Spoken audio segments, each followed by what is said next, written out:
రైతులను మోసం చేస్తే పీడీ యాక్ట్. తెలంగాణ ప్రభుత్వం కీలక నిర్ణయం తీసుకుంది. ఇవాళ జరిగే కేబినెట్ సమావేశంలో ఈ అంశంతో పాటు మరికొన్ని ముఖ్యమైన అంశాలపై కూడా చర్చించబోతున్నారు. ఇంకా ఏ అంశాలపై చర్చ జరగబోతోంది, కేబినెట్ నిర్ణయాలు ఎలా ఉండబోతున్నాయో చూడాలి.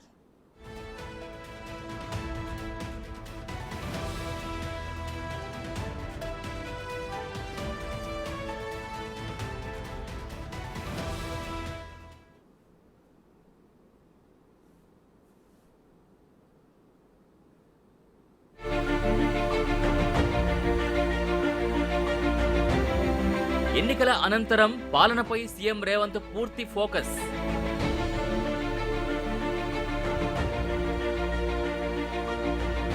శనివారం తెలంగాణ కేబినెట్ భేటీ.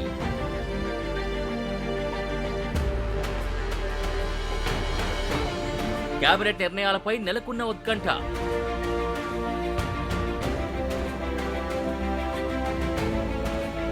పరిపాలనపై పూర్తి స్థాయిలో దృష్టి పెట్టారు సీఎం రేవంత్ రెడ్డి. పార్లమెంట్ ఎన్నికల అనంతరం జరుగుతున్న తొలి కేబినెట్ సమావేశంలో కీలక నిర్ణయాలు తీసుకునే సూచనలు కనిపిస్తున్నాయి. రాష్ట్ర పునర్విభజన జరిగి 10 ఏళ్లు పూర్తి కానుండటంతో పునర్విభజన చట్టానికి సంబంధించి పెండింగ్లో ఉన్న అంశాలు, తెలంగాణ ఏపీ మధ్య ఇంకా పరిష్కారం కాని అంశాలపై కేబినెట్లో చర్చించనున్నారు. ఆగస్టు 15 లోపు రైతు రుణమాఫీ కోసం ఆర్థిక వనరులు, కార్పొరేషన్ ఏర్పాటుపై సమావేశంలో చర్చించనున్నారు.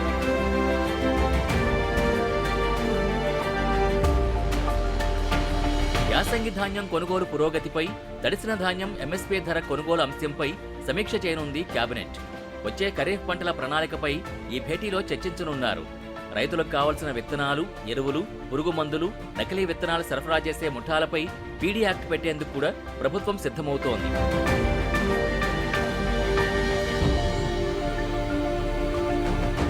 రాష్ట్ర ఆదాయం పెంచుకునే దిశగా వనరుల సమీకరణ, ఆదాయ పెంపు ప్రత్యామ్నాయాలపై కేబినెట్లో చర్చిస్తారు.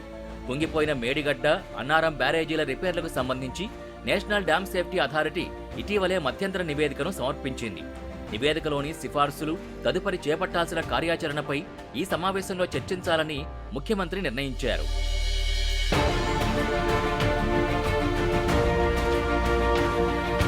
జూన్ నుంచి కొత్త విద్యా సంవత్సరం ఆరంభమవుతుంది.